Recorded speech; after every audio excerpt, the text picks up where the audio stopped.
President Biden will address the nation this evening from the Oval Office. He's expected to speak about the growing conflict between Israel and Hamas. And you can look for the president to press Congress for additional aid for the war efforts in both Israel and Ukraine, but not much can be done until a new House Speaker is selected and voted on. Our chief legal analyst, Khalif Rhodes, is here. Khalif, this congressional chaos really slowing business down. Congressional chaos. I couldn't have said it better myself. I mean, we have a pro temp right now, North Carolina's own McHenry, and so he's doing a great job of what that position was only made to do. It was in light of September 11th. We needed a Speaker pro temp position created because we were scared, well, what would happen if the Speaker of the House was killed or something happened to him, kidnapped?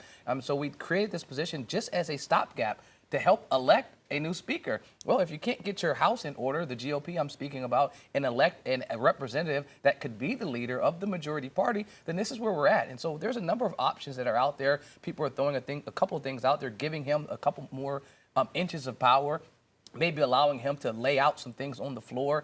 I think the pushback and the problem would be is they are legally allowed to do that because Congress can write its own rules and violate its own rules. But there's no precedent. There's nothing in the books that can show in history that this ever happened. We're in uncharted territory. And I don't think this Senate wants to, or this House wants to be the House that decides that, okay, we'll just make this guy the pro temp, now the actual speaker, even though his party hasn't voted on him. So uncharted waters and chaos is an understatement. I mean, you rewind to when they ousted Speaker McCarthy, nobody knew what was going to unfold in Israel. Now we have that war in Israel right there, so we need Congress to act. What do you think they're going to do? Because as we've seen with Jim Jordan, he's losing votes, not getting them. Another vote expected for today, but he doesn't seem to have enough support. Well, there was no plan with how to go forward because of Ukraine and Taiwan and what's going on in Israel. None of that was anticipated, but there was no plan. They removed him. 8 Republicans and majority of the Democrats supported the plan, which was great. They moved him out, but you wanted them to have some type of plan for after that. If your party's mad at you,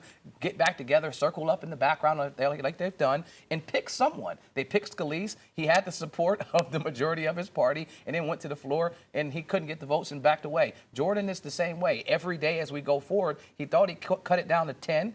It was 20. Yesterday it was 22. Today I'm hoping it's closer to him becoming the speaker. But if not, put someone else up there that they believe can unite the party. The problem is even if they get a speaker in there that can unite their party, they need someone that can be on the Democratic side that can come across the aisle and speak to Democrats. And right now, Hakeem Jeffrey said that there is no trust in Jordan. Jordan is someone that they don't believe will work across the aisle, and it was someone that's not truthful. He did say that there are folks in the Republican Party that they believe can work and will work with the party. He didn't name names, but I think that there is potential for a speaker that can bridge the gap. Because right now we're miles apart, and the world is looking at us to not just have our stuff in order at home, but across the world. We are the leader, and if we're the world leader, we kind of got to first take care of that. Well, and the clock is really ticking because all of this happening in the backdrop of approaching that November 17th deadline to get another budget passed. So once we decide if we can get a Speaker of the House, then we can decide if we can help fund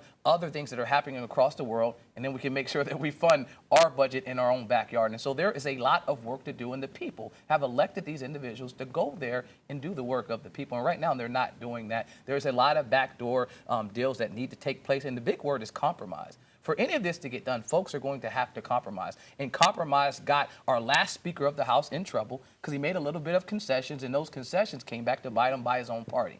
So, but in this era where folks are deciding to be miles apart, concession will have to carry the day. If it doesn't, we'll be here probably for another 2 weeks.